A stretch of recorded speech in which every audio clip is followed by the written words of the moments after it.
It just gets worse. Sir Keir Starmer managed to make sausages, out of his own party conference speech.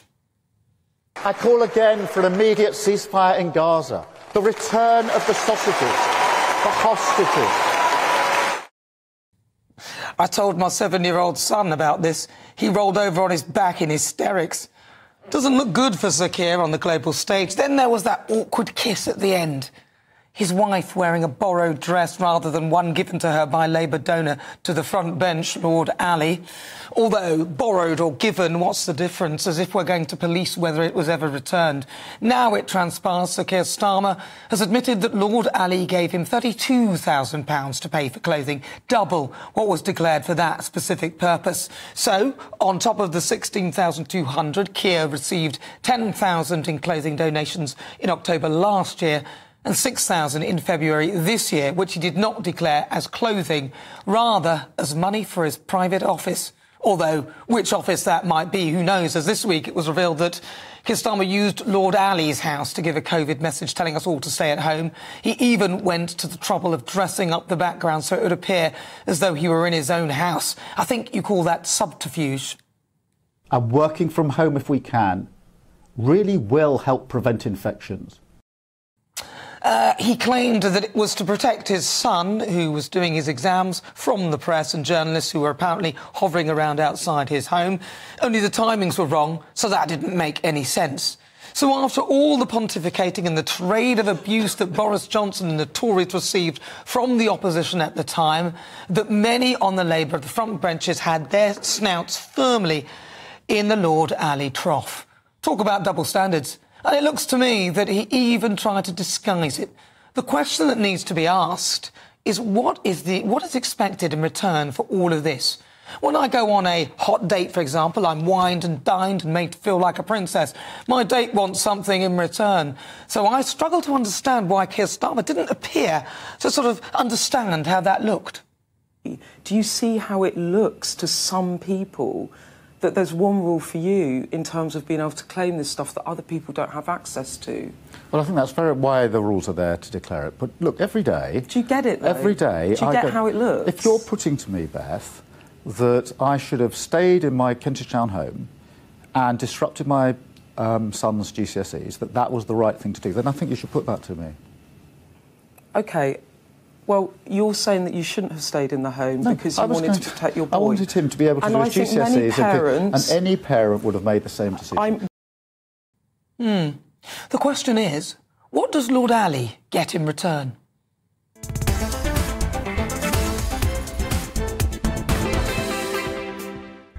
Before we get stuck into the debates, here's what else is coming up today for the Great British Debate this hour. I'm asking, is stopping the boats racist? Stand Up to Racism seem to think so. Then GP and medical writer Dr Rennie Honderkamp will join me in The Pulse to discuss the death of a woman believed to have undergone a non-surgical Brazilian butt lift and how dangerous they can be. That is on the way in the next hour.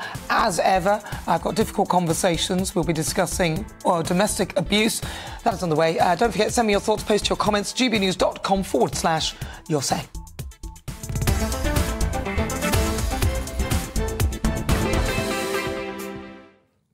10 minutes after 4 o'clock. Joining me now, former Labour Minister Dennis McShane.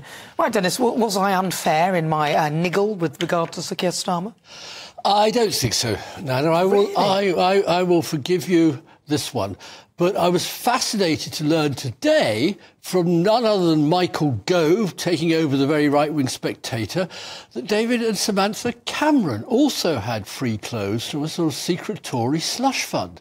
Michael Gove telling us, not the Wicked Guardian, Michael Gove. Or a Tory MP, Sir Lawrence Robertson, who trousered £82,000. But all of it declared, because, of course, the interesting aspect of all of this is everything now has to be declared, so we're finding out. And your question about what does Lord Alli get in return... Well, what does he get in return? Well, not a lot. I mean, I remember when, before the 1997 election, this guy is a genius. He came from a one-parent family, immigrant background, and got into TV very early on and made a fortune. Everybody acknowledges he's a genius at it. And before the 1997 election, he decided to give Peter Mandelson use of a car and a chauffeur. So Peter, who was doing extraordinary things for Labour, they could whiz around without worrying about parking. What else he got? He was a Lord quite soon afterwards. I don't quite know what he does get in return. It seems a bit odd, though, doesn't it? Because I think that a lot of people... Because it feels as though the narrative is, well, as long as I've declared it, then it's OK. It's not really OK, is it? Especially when you're taking winter fuel payments, you're saying that there's a black hole that we're all, that the Labour Party are literally throwing themselves into. But you're talking about a black hole and saying, now this is terrible and how things are going to get worse before they get better. And then you seem to have your snout in the trough to tunes of hundreds of thousands of pounds. They're all at it. I think it's horrible. I think I may have been on your or one other GB News programme arguing consistently that we need to have democracy pay for democracy. Now, when politicians run around, whether it's in the old days from trade unions or Boris Johnson trousering 14, not personally, of course, for the party, £14 million from Putin oligarchs, it now is it distorts everything. I mean, dear old Boris, I was just looking at the Dutch press today, his threat to invade them. I mean, he really is making Britain the laughing stock of Europe. No, his point was that he wanted to take the AstraZeneca vaccines that were rightly ours from a factory that he thought that we should be getting them. Yeah, well, the headline of De Telegraaf, which is a bit like The Telegraph, very serious conservative paper in Russia's Boris Johnson planned invasion of the Netherlands. I've read the